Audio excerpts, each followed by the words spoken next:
So y'all, I just got home from watching Dora and the Lost City of Gold. Dora and the Lost City of Gold, we stand. I saw it. Going into this movie, I thought it would be either decent or trash. I didn't think it would be good, but let me tell y'all, it was good. Welcome to my non-spoiler and spoiler review. The first part of this video will be spoiler free, and the last part will be spoiler filled. But don't worry, I will warn you when the spoilers are coming. And you might be thinking, Dora's movie has like spoilery moments? Yes, it does. It has a lot of surprises, a lot of fun surprises, a lot of different twists. Well, a few twists, but a lot of surprises that actually shook me and made me smile. And I was never even into Dora as a kid. Like, I was never like a Dora stan. But somehow I still felt very nostalgic watching this movie. So this movie takes place 10 years later, like after her show. Well, like she didn't have the show in the movie, but it takes place 10 years later, and she's now a teenager, and she's been homeschooled and living in the jungle like her whole life. So she's very kind of awkward and like overly nice. And I related to that a lot because sometimes people say that I'm too nice and too happy, and I'm just like, oh, what? Maybe you're too negative, girl. And I was homeschooled too, so I'm like, okay, maybe that's why I'm a bit more happy-go-lucky than some people. Dora is that way too. She sees the positive in everything. So I like related to that. I was like, okay. And it had a great message about like being yourself no matter what, even if people don't like you. I thought that was just great. It was so good. So basically she ends up going on a mission and a lot of crazy stuff happens. I'll talk more about that in the spoiler part of this video. Let's quickly go over the cast. By the way, y'all, like almost the whole cast is Latin, which is amazing. I'm half Cuban. I mean, I look it, but I am. And it's so nice to see like almost a whole Latin cast. I think overall there was like one white person in this movie and it was like one of Dora's friends. Wait, this movie has a 4.7 on IMDb? That's trash. Y'all get your stuff together and go see this movie and go rate it high. It's good. Isabella Moner played Dora. Now, I have seen her before in Instant Family, which I loved so much. Such a touching, hilarious movie, and she was so good in that. And so going into this, I already kind of like liked her as an actress, you know? And she delivered. She served awkwardness. She served bubbliness. She served Dora, but with a little more depth. She got the job done and she was perfectly casted. Like, I couldn't see anyone else playing Dora. It's hard to pull off Dora. Like, Dora is the queen of cheesiness. And this girl pulled it off. It was cheesy, but it was supposed to be. And then we have Eugenio Derbez, who played Alejandro Gutierrez. I really liked him in this movie. He was funny and quirky, and he had a lot of different sides to him. So I liked him. Michael Pena played Dora's father. I know him from Ant-Man, both the Ant-Man movies. He is hilarious, and he's so funny in this movie as well. He brought more of a adult sense of humor, not like adult like dirty jokes, more of like a just like adults get his jokes. Like, it isn't just kiddie jokes in this movie. There's a lot of jokes for the grown-ups. Eva Longoria played her mom, and she was perfect. She was warm. She was sweet. We loved her. I'm going to talk about who played Boots in the spoiler section of this video.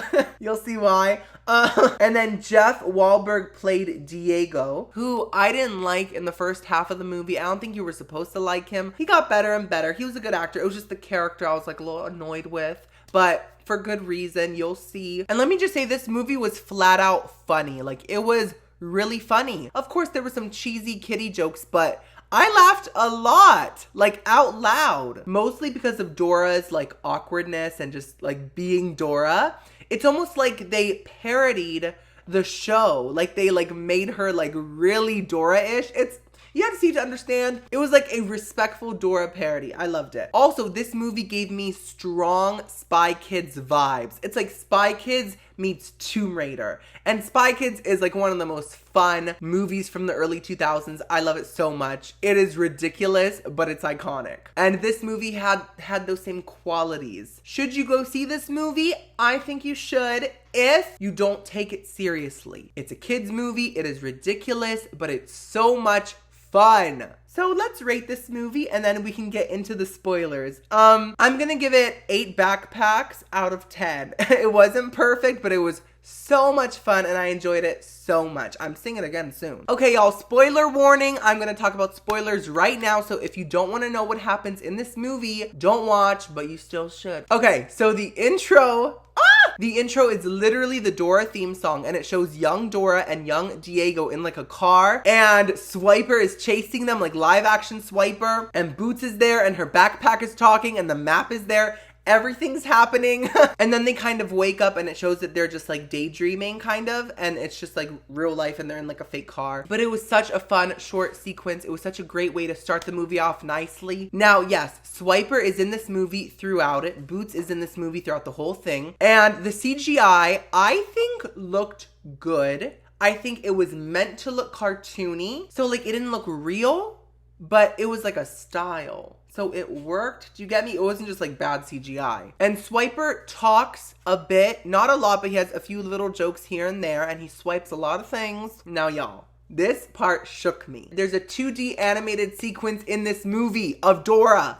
Basically, these like plants kind of like make them hallucinate, and everything turns cartoony, and it's literally classic Dora in this movie. It is iconic. It took me by surprise. I was shook. I loved it. Another amazing moment, Boots like doesn't talk during the whole movie. He doesn't say a word. But then at one part he talks, and it's like this really deep voice, and I found out that it was Danny Trejo? The guy from Machete, like with that deep voice. Boots just comes out of nowhere with his deep, manly, straight voice, and he's like, "Hey, Dora." I actually cackled in the theater.